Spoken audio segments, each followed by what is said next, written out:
Boom, boom, boom, boom, boom, boom, boom, boom, boom. Now tell me what you gonna do when it ain't nowhere to run. When judgment comes for you. When judgment comes for you. Tell me what you gonna do when it ain't nowhere to hide. When judgment comes for you. 'Cause it's gonna come for you. Making it for water, easy, see some for Charlie. Little boo for God's got him. And I'm gonna miss everybody out of roll and flow like I looked at a wild flag. And play for dust and they play too deep for beach side. Little legs I came to be. Told me your feature deceased, would it please? Marry me by my grand way. You can go follow God bless you, working on a plan to hit. Backbone Wrestling Network. Welcome back to the CrosUp, your weekly look back at the week that was in professional wrestling. This week I'll be running through the results and happenings from Raw on August the 10th to Collision on August the 15th. So I think I may have mentioned last week that I thought Lockdown was this weekend. It's actually next weekend. So it'll probably be 2 weeks from now that I'll cover what happens on that. But the following week after that is going to be Heat Wave and All In. So I may try to sneak in Heat Wave, but All In is going to have to be the following week. Obviously, just because their shows are long.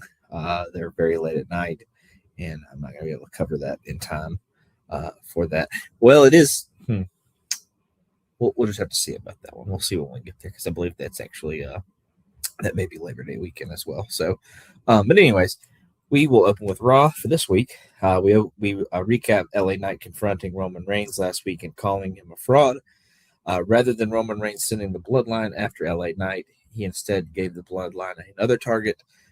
This was Jacob Fatu taking out Royce Keys, obviously beating him very violently in a street fight. And then Keys is apparently now out indefinitely from injuries he suffered during that match. We open the show proper with Solo Sikoa coming through the crowd, Jey Uso style. And he's like a little bit singing along to the Usos theme music. He's here to deal with the Bloodline. So Jey Uso comes out through the regular entrance, of course. Jey asks if Solo is sure he wants to do this and then tells him to fall in line. Sikoa finds that funny and asks if Jey fell in line. Sikoa then says, because it looks like you fell off. Obviously, at a certain point, he was the champion and at the top of his game, and now he seemingly is not so much at that point. He points out that he used to be the world champion. He won the Royal Rumble and beat Gunther at WrestleMania. And he's kind of he kind of pauses every time he says something to get the crowd to do a yeet. But now all of that is gone, and Jey has nothing. Solo isn't coming back to the family because he loves where he's at right now. Jey says he raised Solo, who has his big house because of the rest of his family. Jey wants to face Solo tonight, and if Solo loses, he joins the Bloodline once again. He calls that a warning shot, so Solo Sikoa turns it around on him and asks if everyone behind him is okay, because obviously he shot off a warning shot, quote-unquote.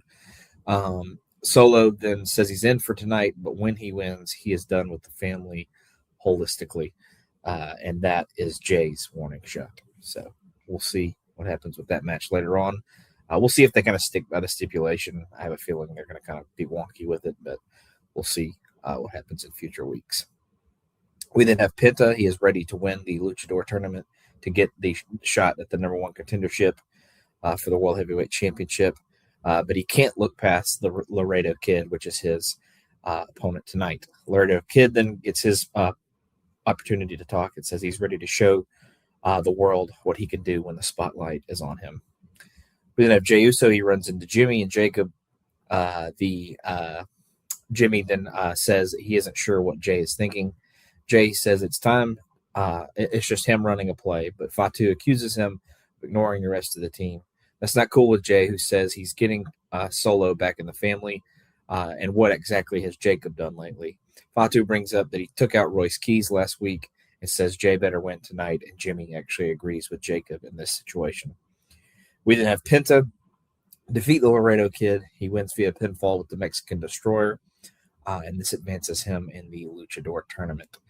So I'm not quite sure. They showed 8 wrestlers in this tournament on this week's episode of Raw. I thought I had originally heard that it was a 16-person tournament, so I'm not quite sure if this is the whole bracket or what. But if this is the bracket and the holistic bracket of 8 people, then they're not really hiding who is going to be the winner and probably the finals of this tournament, because it's pretty much going to be Penta and Phoenix in the final, because they're obviously the biggest stars within the tournament. So we'll see. They may throw a curveball here or there, but I figured this might be a Penta versus El Grande Americano kind of final match. But if it's just the 8 guys, then El Grande Americano is not in the tournament at all. But after that match, we go to Logan Paul. He calls the Alpha Academy a bunch of jokes. Maxine Dupree agrees with him because Akira Tozawa has no chance against her hunky hunk Austin Theory tonight. Braun Breaker is just standing there stewing, doesn't seem to pay too much attention to what Logan and Theory had to say, and he asked Byron, who was interviewing them, if he himself thinks that Obafemi is the future, and obviously Byron doesn't want to piss him off, so he doesn't really answer the question. But Braun kind of still stands there and stews. And says he's focused on Obafemi because he wants to prove that he is the future. We then have Austin Theory defeat Akira Tozawa via pinfall following the off switch, which is a discus forearm. After the match, Theory goes to attack Akira some more, but Adam Pearce actually comes out to cut him off with some security.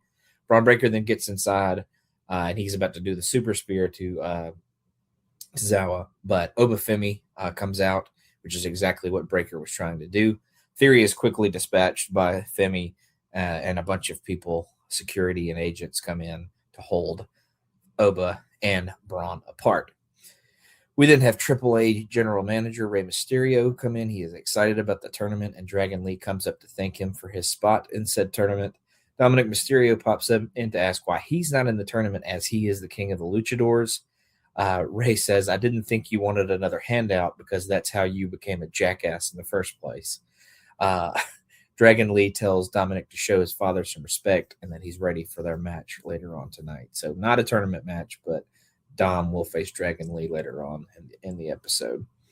We then look back at Stephanie Vaquer being injured back in the spring at the hands of the Judgment Day, setting up for her return last week, as well as Becky Lynch returned last week as well.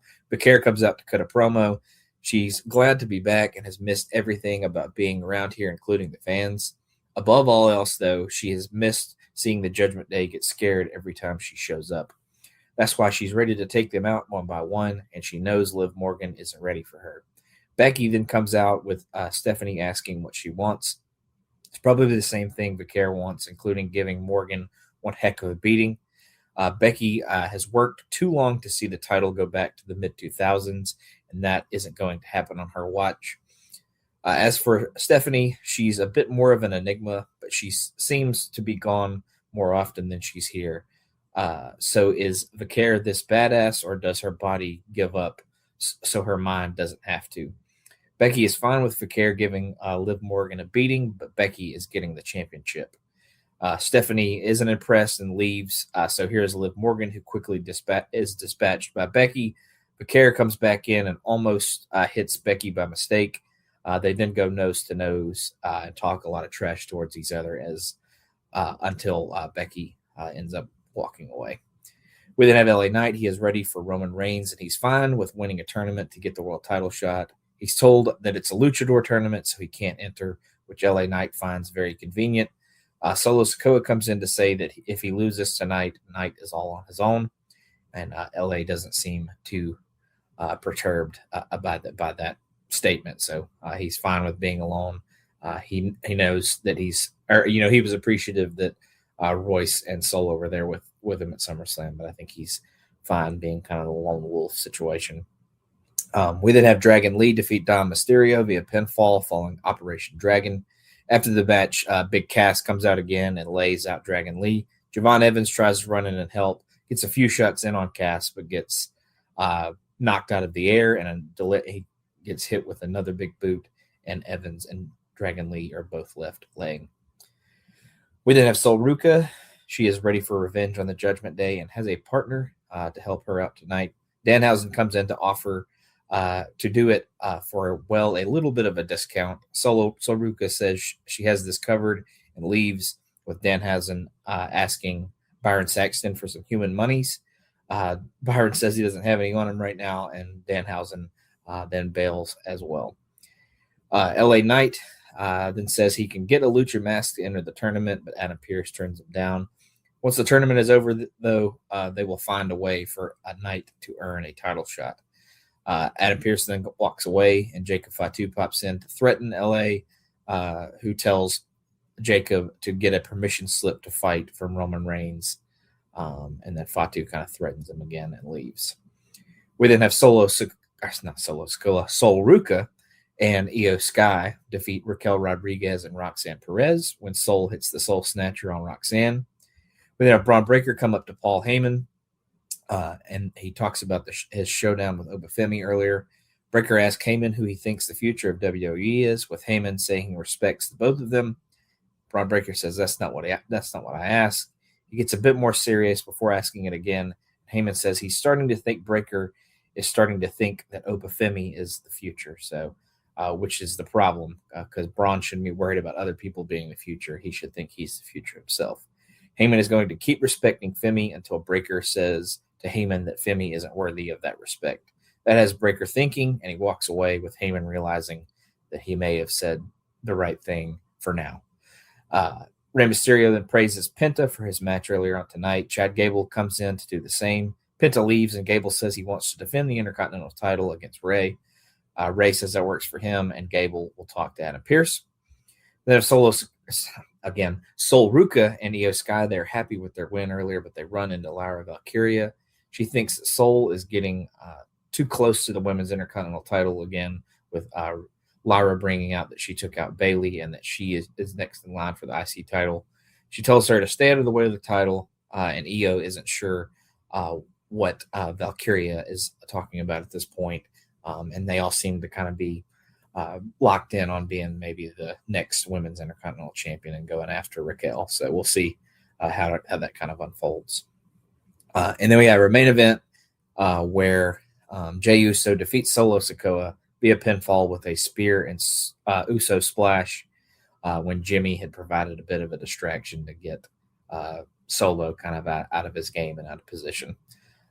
So we'll see if Solo really joins the group or not, but that is the stipulation that was on the match, so we'll see kind of how that goes. So, but as far as best match for me, I would go with Penta and Laredo. Good little luchador match.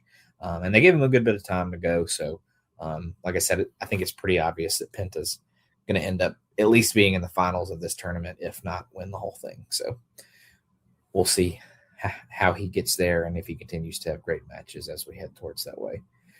We then go to NXT. We open with Lizzie Rain being nervous when the Culling come by and they mock her for not having any help because Sean Spears was supposed to be her partner, but Sean does not show up. We then have the match. It kind of starts as a handicap match with Lizzie being by herself, but EK Prosper comes out to be her partner as Sean Spears obviously didn't show up. And then her and Lizzie and EK end up defeating the Culling of Nico Vance and Izzy Dame when EK hits the moonsault on Nico. We then go back to last week as Tavion Heights and Miles Bourne celebrated winning the tag team titles, and the rest of the tag division is all around them. And they tell the tag division that they are ready to defend the titles against each and every one of them. We then have EK and Lizzie. They're in the back. They are asked about their win.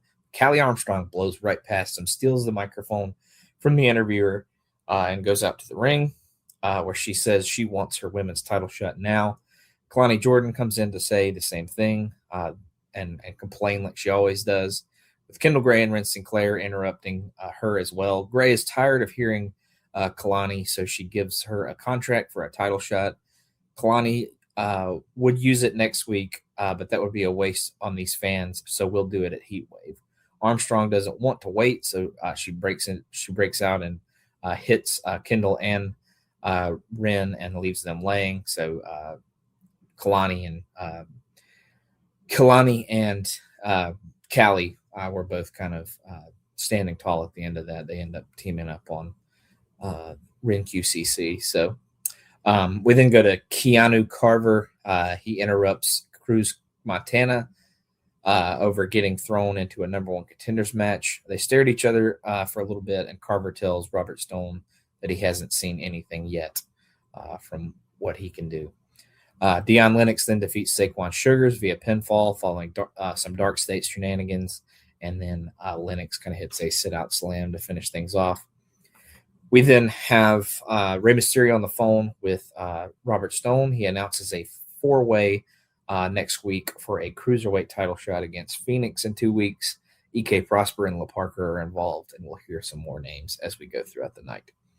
We then are shown Grayson Waller yelling at Saquon Sugars and tells him to do something to stand out around here. Sugars grabs his bat and kind of limps away. So we'll see what he has in store later.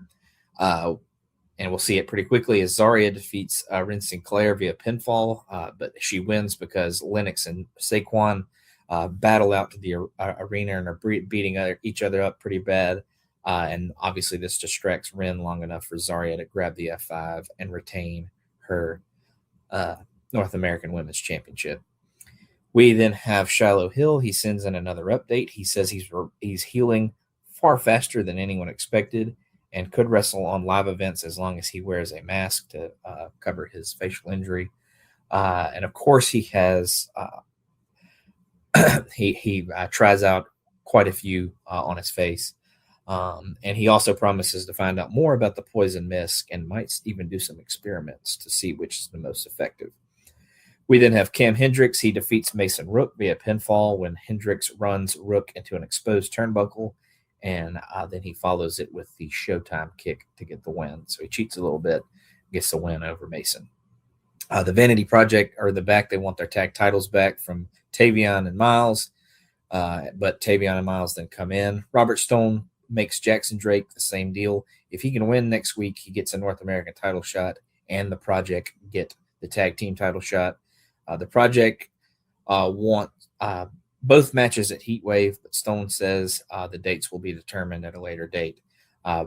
Miles seems to be fine with wrestling twice in one night, and then Jackson Drake's opponent for next week is chosen to be Shiloh Hill. So we'll see Shiloh back in action next week.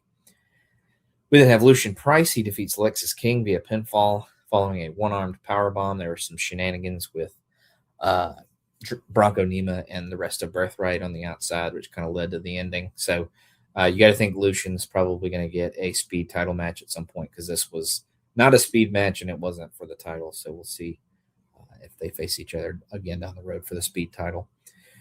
We then have Ren Sinclair and Kendall Gray. They come in to see Robert Stone with Sinclair wanting to face Zarya once again. She offers the speed title up in a unification match, which is enough to get Stone to sign off on the match. Next week, the two of them, though, will be facing Kalani Jordan and Callie Armstrong in a tag team match. Jada Parker and Thea Hale are then in the back. They are happy with their win over Natty's kind of cronies last week. They're happy that they're friends and look forward to teaming again in the future. We then have Noam Dar and Romeo Moreno. They're happy with Moreno getting a spot to be in a number one contender fatal four-way for the Cruiserweight title next week. Tristan Angels then comes in and says he'll win the match anyways because he is the fourth member of the match. And he says he's never been a Cruiserweight before, but he's going to show what he can do in that match and be the victor at the end.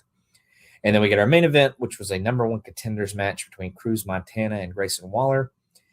I think technically in the record books, Cruz wins by disqualification, but I called it a no contest because that's going to how they're going to end up treating it.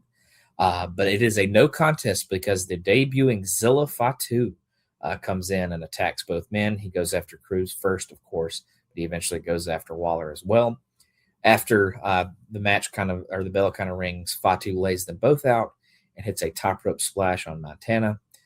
Fatu then stares down at Tony D'Angelo, who had been on commentary, and says he needs that, pointing at the NXT Championship to end the show. So I kind of thought this may end in shenanigans some way or another.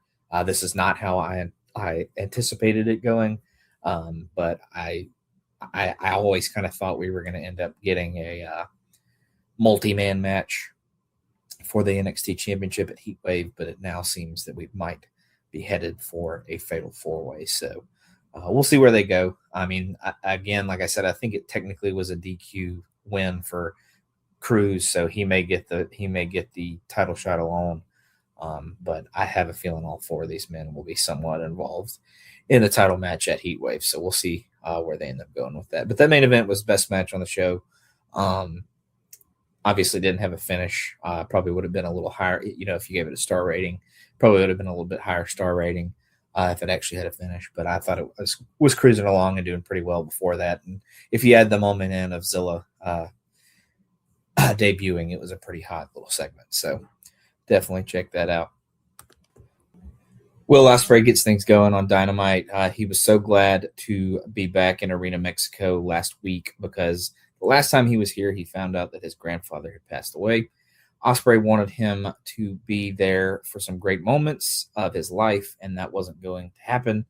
What he has learned, though, is that he has to do some things to be the biggest star in AEW. He is here to set an example, and that's why he was in a street fight last week.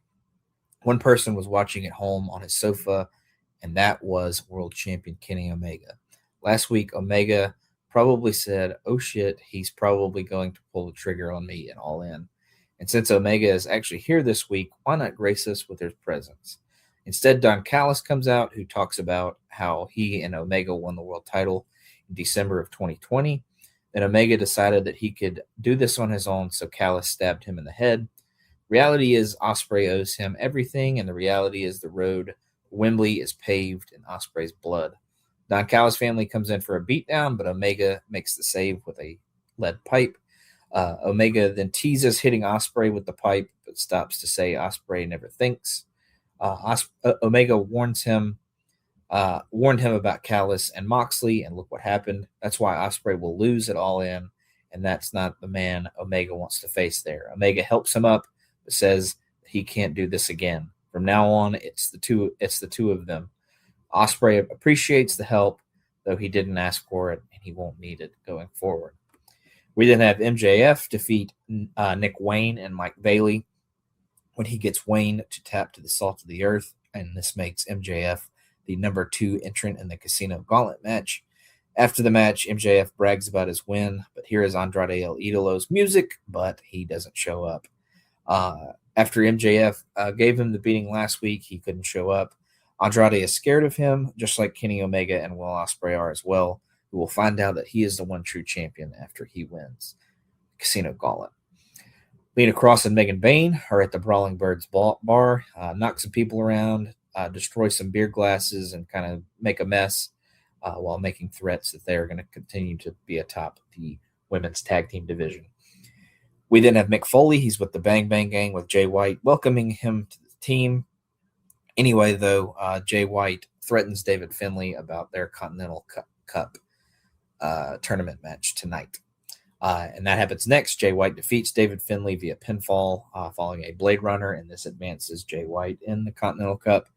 Hangman Page and Brodito then come out for a promo. Brodito get to be happy about their win, but here is Swerve Strickland, who returns to cut Hangman off before he can get going. Prince Nana throws Tony Schiavone out of the ring, figuratively, not literally, leaving Swerve to say these three have all had issues with him, but now they're seemingly all friends. Strickland goes over his issues with Brodito, and it all leaves him coming back to Hangman Page.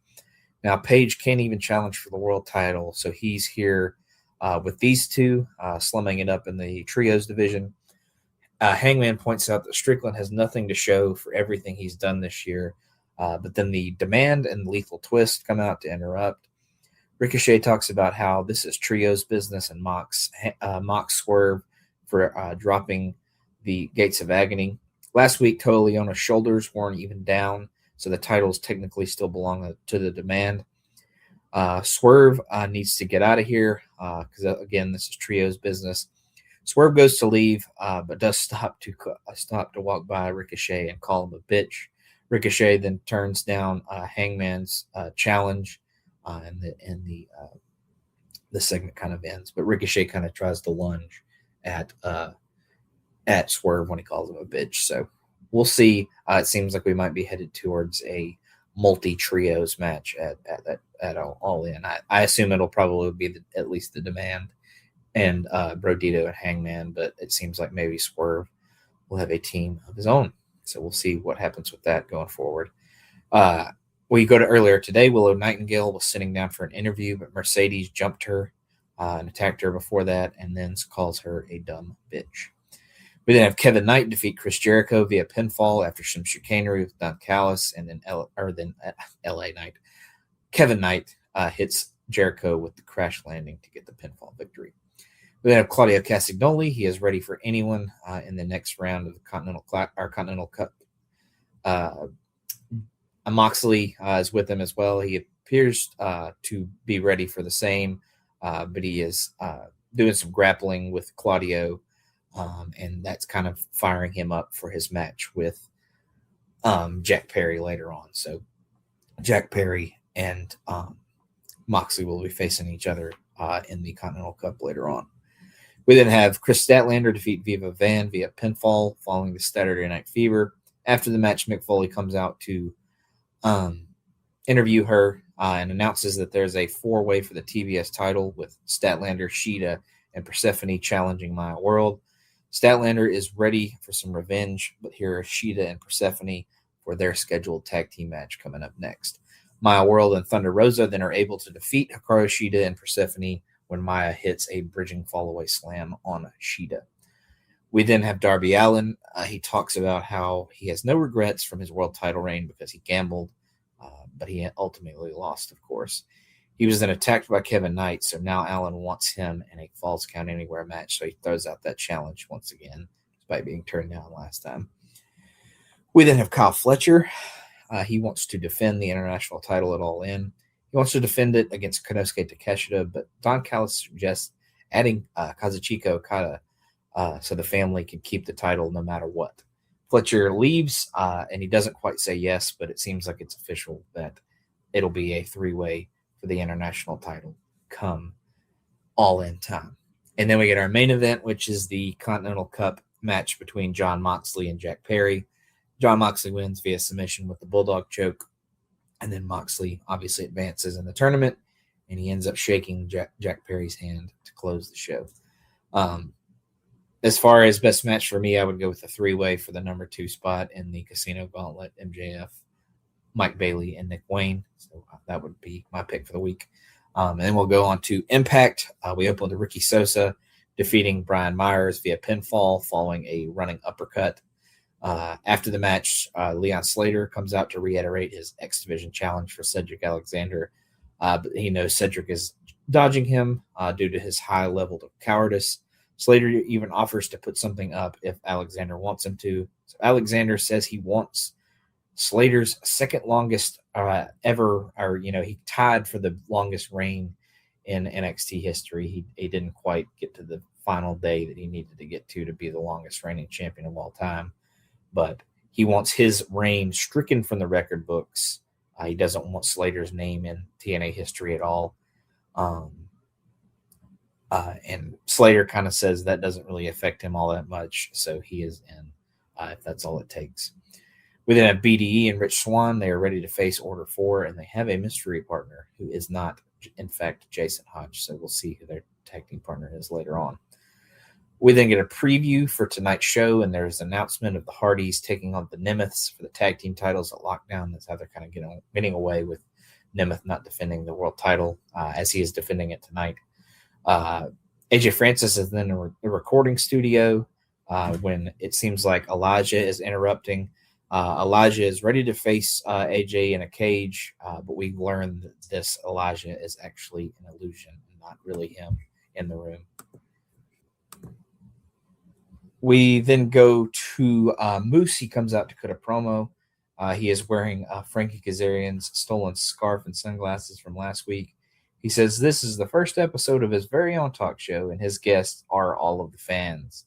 He asks the guests some questions, obviously like yes or no, or, he says, am I going to be the next world champion? And then they go, Moose, and so on and so forth. He asks questions, and they all do the Moose thing that they want, that he kind of is goading them into saying. Kazarian then comes out, who has his own questions and wants them to answer King when he asked them. So he kind of asked him the same kind of questions, kind of asked them, will I defeat Moose at Lockdown? And they're supposed to say King, but they obviously say Moose, and all that kind of stuff. So he quickly gets perturbed by this and says he doesn't want to play anymore. He then mocks Wawa for some reason, and then gets into a fight with Moose, but is quickly broken up by security. We then get video to hype up the Hardys versus the Nemeths at Lockdown.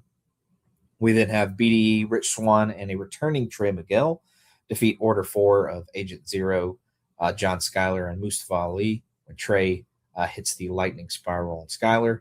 After the match, Zero choke bombs Miguel, but Jason Hodge comes in to run them off.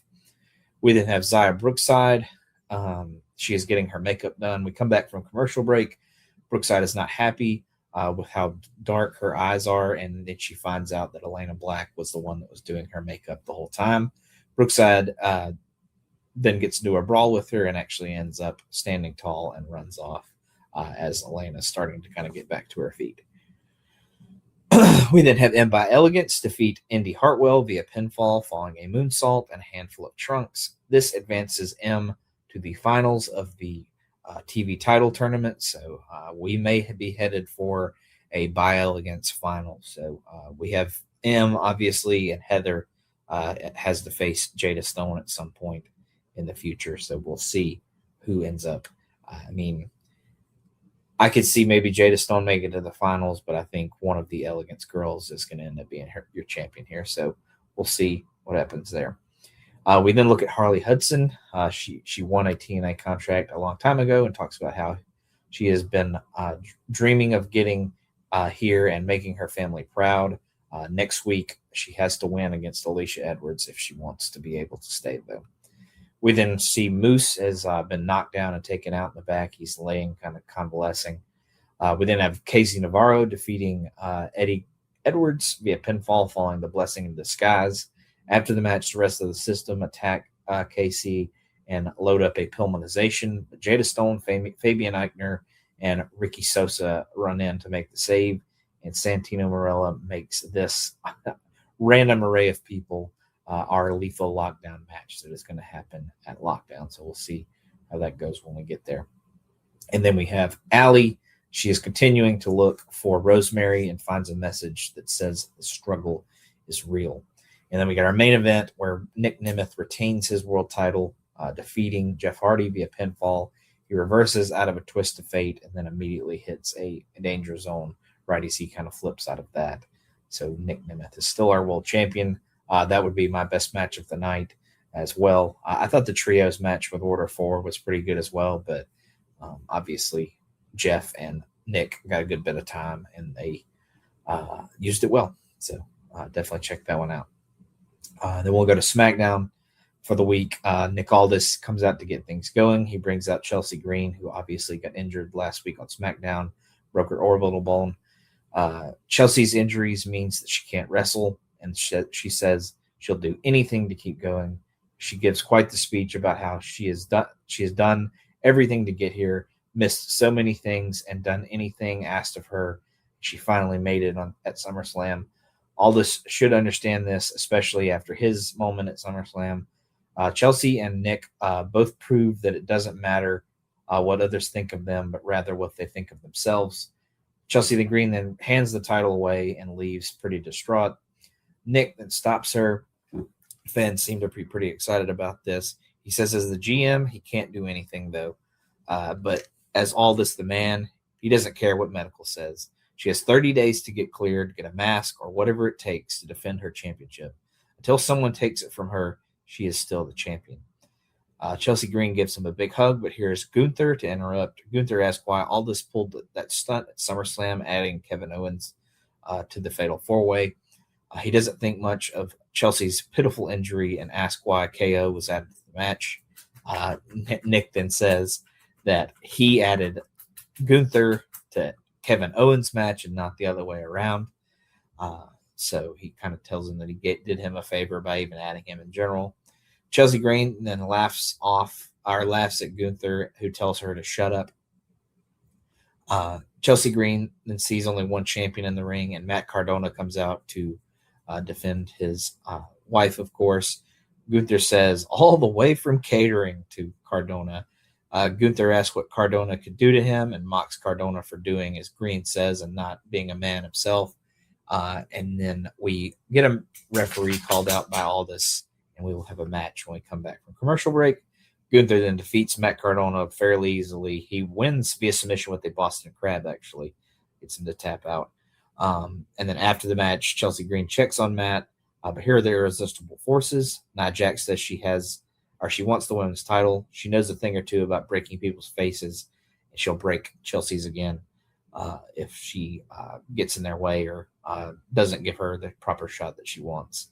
But Tiffany Stratton comes in to kind of defend her friend, but she is promptly beaten down pretty easily by Lash and Nia. We then look at Tatum Paxley debuting last week to help Charlotte beat Jade Cargill. Charlotte and Alexa are in the back with Bliss talking about how Paxley is her friend too.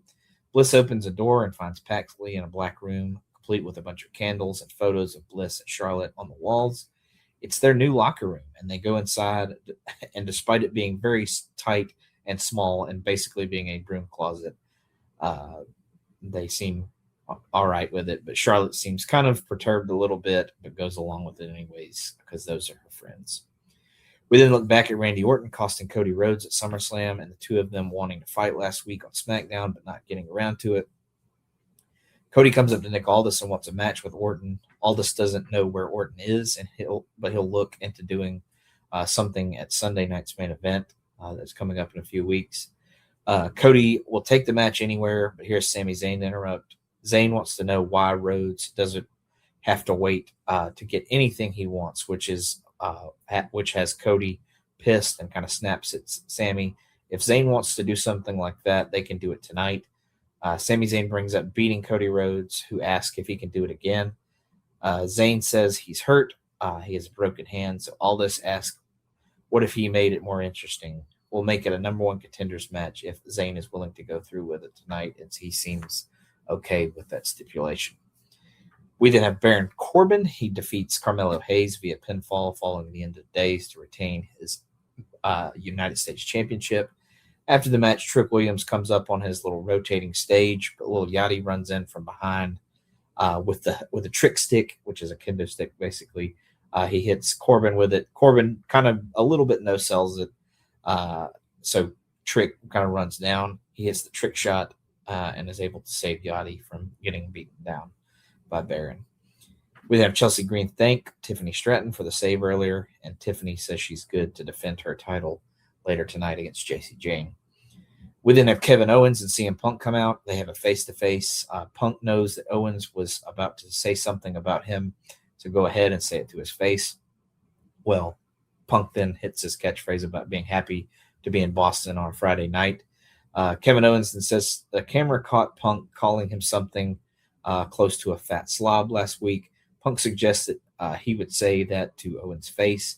Owens says their story started about 20 years ago. Punk says, go ahead and smarten them up about this situation. Owens talks about how they used to wrestle for an independent promotion, talking about ROH, of course, where Punk was the top star. That night, Punk berated him in front of the locker room when Owens was just trying to make a name for himself. Punk can't believe that this is what this whole thing is about. But Owens says that Punk has treated Owens' friends over the last 20 years like crap. Punk's going to need more than that because Owens' friends hate him. This is obviously a reference to the Young Bucks. Owens says Punk is probably thinking of the three of them, but Owens means all of them. Punk is fine with having losers hate him if it means not being one of them. Owens is the one guy left in the back who doesn't like him because Punk is a phony.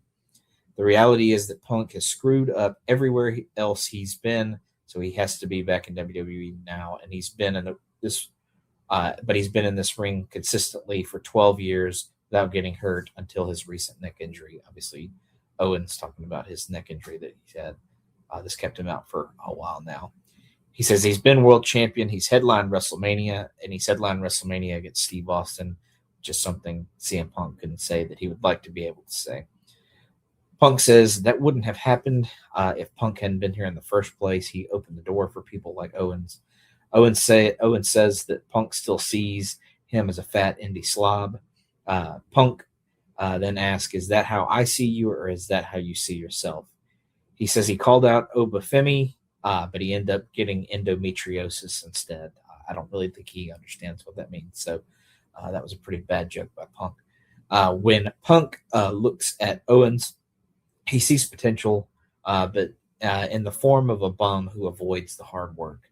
Punk is always trying to be better, and if Owens had put in the work, maybe he could have avoided Goldberg's spear all those many years ago. Owens is convinced that Punk hates himself, but Owens doesn't feel that way when he looks in the mirror. And what about Punk not avoiding Roman Reigns' spear at WrestleMania earlier this year? Punk sees the same guy he saw 20 years ago, but Owens regrets not hitting him in the face 20 years ago as well. Owens knows that if he had, Punk would have ruined his career. That's why he's waiting 7 more days, because he can hit Punk in the face as many times as he wants and take his title. But Punk says he's ready to put his fat ass to sleep next week. So a lot of animosity here. I really don't think these guys like each other whatsoever. I think they have a professional respect at a certain point, but at the same time, I really don't think these guys like each other deep down for real. But a solid segment nonetheless. Maybe a little too inside baseball. I think anybody that's connected enough knows kind of who they were referencing, what they were talking about, but maybe just a tad too inside baseball for just the general fan to get. We then get Finn Balor. He is in Nick Aldis's office, and he wants something from him, but Gunther interrupts. Aldis isn't happy, but Gunther says he only sees a shadow of Finn Balor, not the guy that many feared throughout the last decade and a half or so. That goes about as well as expected, and Balor says he wants a title shot and will gladly beat Gunther to get there. We then have the MFTs of Tala and Tamatonga defeating the War Raiders and Damian Priest and R-Truth when they hit the Brothers Keeper. That is hit on R-Truth, and the MFTs are your new WWE Tag Team Champions. We then have another title match, and Jacy Jayne wins the Women's U.S. title, defeating Tiffany Stratton via pinfall following a rolling encore. We then have Jade Cargill and her baddies. They are fine with having Tatum Paxley as a new victim. So obviously this whole thing with Alexa, Charlotte, and Jade and the baddies aren't over, and now we can have some 6-man tags between the two groups. And then we go to our main event, which was supposed to be Sami Zayn versus Cody Rhodes. It never starts as Randy Orton attacks Cody when Sami is making his entrance. Orton hits him in the face with the steps, and they brawl into the crowd with Cody fighting back. Zayn, feeling cheated again, is ticked that they get back to ringside, with Cody having to get in a low blow to block being Pillmanized, but with his head on the steps. And, obviously Orton trying to crush it at the same time. Like I said, Cody low blows Orton and tries to do the same thing to Orton, but the chair is ripped away from him by, I believe, Daivari. A bunch of agents kind of try to jump at him to prevent him from going too far, but the chair is ripped away from him before he could Pillmanize Orton's head into the steps. So definitely an intense ending. We'll see when the Rhodes Orton match kind of ends up happening, but obviously I see it coming somewhere down the line. So we'll see when and where that happens. But obviously Sammy's not quite done with Cody yet either, because he didn't get his match that he felt like he deserved here tonight. But as far as the best match for me, I was kind of surprised, but I went with the tag team title match. I thought it was really solid. JC and Tiffany was solid as well. But I thought overall the best match for me was the tag team title match. I thought the War Raiders really brought it. Priest and the MFTs really brought it as well. So definitely check that one out. And then we will go to our final show for the week. We will go to Collision. We open with Brodito and Hangman Page defeating Lethal Twist when Brody King hits the Gonzo bomb on Lee Johnson. After the match, Ricochet interrupts, and the Gates of Agony jump the champs from behind. The Twist then get back in the ring as well, and the 6 of them beat down the Trios champs. Don Callis is ready for Hechicero and Brian Cage to face off tonight in the Continental Cup.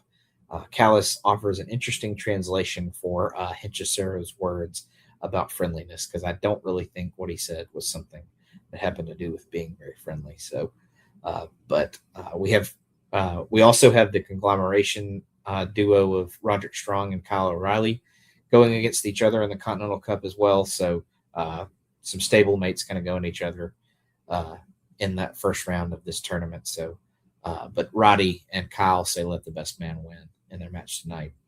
Hechicero gets the best of the Don Callis family matchup. He defeats Brian Cage via pinfall with a creative arm traps roll-up. Hechicero advances in the Continental Cup, of course. I think I talked about this when they kind of announced it, but when the 8 guys advance, they're going to rearrange the bracket and, make some different matchups. So you're not exactly advancing to face a guy per se. You just advance into a bucket, and then that bucket gets kind of rearranged into the next round. And I think they're going to do that round by round until obviously it gets to the finals.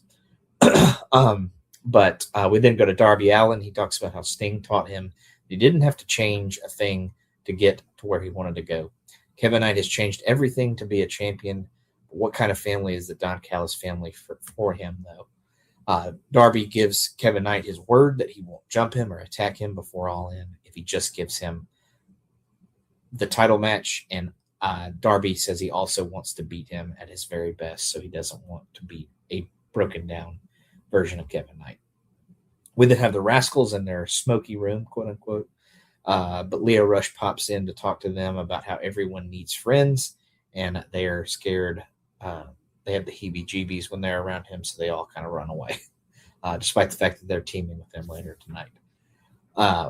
We then have the Divine Dominion defeat Rochelle Riveter and Maserati when they hit the Divine Intervention on Maserati. After the match, the Brawling Birds come in to fight, but Cross and Bane end up bailing.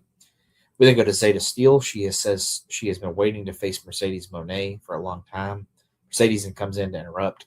Zeta says that she's lost respect for Moné, how she's treated Willow lately, and how she attacked her on Wednesday. But Moné doesn't care and then strikes down Steele, and they'll face each other later on tonight. We then have Nigel McGuinness. He defeats Katsuyori Shibata via pinfall when he flips over in the sleeper hold, does the classic Stone Cold or the Bret Hart situation from WrestleMania 8 and Survivor Series 96, of course. But obviously Shibata won't let go of the sleeper hold, and Nigel ends up getting the kind of upset, somewhat victory in that match. We then have Will Ospreay. He is going to call some friends in from Japan to help him take out the Don Callis family. We then have a video hyping up Cope and Cage versus the Young Bucks once again. We then have the Rascals and Leo Rush. They defeat Joe Braxton, Fresco-Matic, Watson, and Ice Williams when Rush is able to hit Watson with a cravat, or get him to tap to a cravat choke. After the match, the Hurt Syndicate come and pass by the Rascals and Leo on the way to the ring for their match. Shelton and Lashley then team up with Shane Taylor and Lee Moriarty to defeat Sonico, Jake Redondo, Ro Montana, and Julie Montana when Shane Taylor hits a sit-out pile driver on Redondo. We then have Tommaso Ciampa say that he's going to be in the Casino Gauntlet. He's been TNT champion, and now he wants to be world champion. He warns everyone that is going to be involved in the match that he will end up on top. We then have Mercedes Moné defeat Zeta Steele via submission with the Statement Maker. After the match, Moné continues to beat Zeta down, and she even beats down Christopher Daniels a bit until Willow comes out to chase her away. We then go to Dynamite. We see Jack Perry, who is bloody from his main event match. He is ready to become world champion, and he knows what he has to do to get there. He wants to face former world champions, so here is Swerve Strickland to say Jack can't beat him, and Perry disagrees. So we'll see when and if they face each other in the future. We then have video of Will Ospreay versus Kenny Omega. Omega can't stand the Don Callis family, so he and the Young Bucks want to face the three of them next week. Cope and Cage then come in to talk to the Bucks with Omega leaving. The Bucks say Cope and Cage are old enough to be their fathers. Christian kind of quips in and says, "Who says I'm not your father?" And the Bucks really don't have anything to say to that. So kind of a callback to Cage's old heel character about being everyone's father. And then we get our main event where Kyle O'Reilly defeats Roderick Strong via pinfall with a surprise small package after a really impressive series of reversals back and forth. And then after the match, a frustrated Roderick Strong actually shoves Kyle down, but then he pulls him back up and they hug it out. And Kyle obviously advances in the Continental Cup to go forward. So we have our 8 men in the next round. So like I said, they'll shuffle it up a little bit. And I'm sure as the week kind of rolls along, we'll get some matchups announced before Dynamite, as I'm assuming some of them will occur on that show. So we'll see how that ends up going. But that is all for the week. The best match for me on Collision was O'Reilly and Strong. I would say as well that I thought the trios match was a pretty impressive match as well. I thought it went really well. A lot of people are hyping the Nigel and Shibata match as one of the better matches of the week as well. So, Collision's one of those shows. If you like just good, solid wrestling, there's some squash matches, obviously, throughout as well. But they usually have a pretty hot opener and the main event, depending on who's in it, usually deliver on a pretty solid match. So I'd say any of the Continental Cup matches that have happened this week, I would check those out. But for me, O'Reilly and Strong just hit a little bit more than the others did. So, but as per usual, thank you for joining me as always. We will see you next week. Look in my eyes, what do you see? The cult of personality. I know your anger, I know your dreams. I've been everything you wanna be. Oh, I'm the cult of personality. Like Mussolini and Kennedy, I'm the cult of personality, the cult of personality, the cult of personality.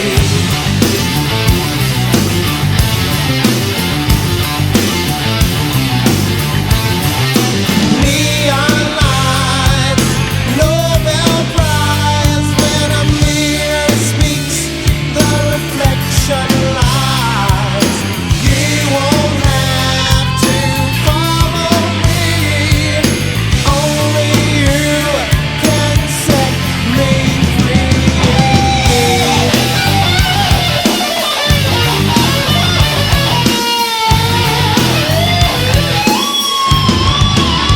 I said all the things you need to be.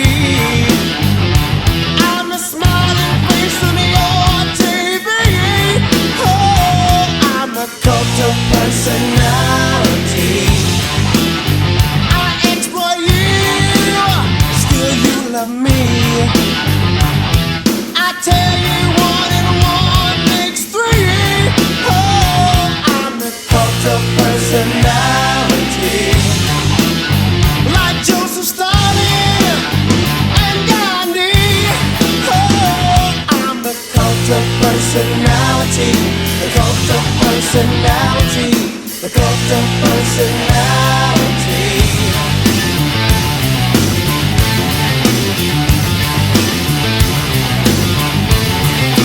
Neon lights, Nobel Prize, when a leader speaks, that leader dies.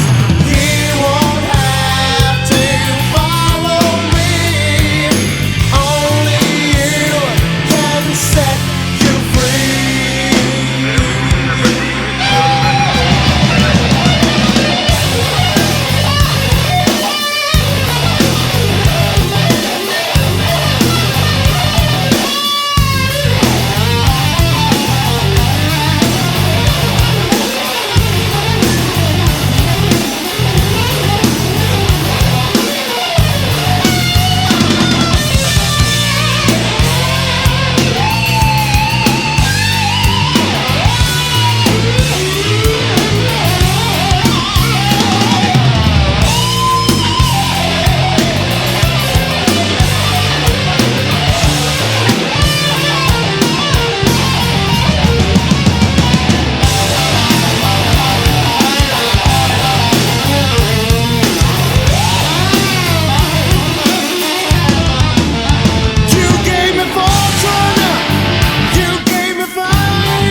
we can do for you.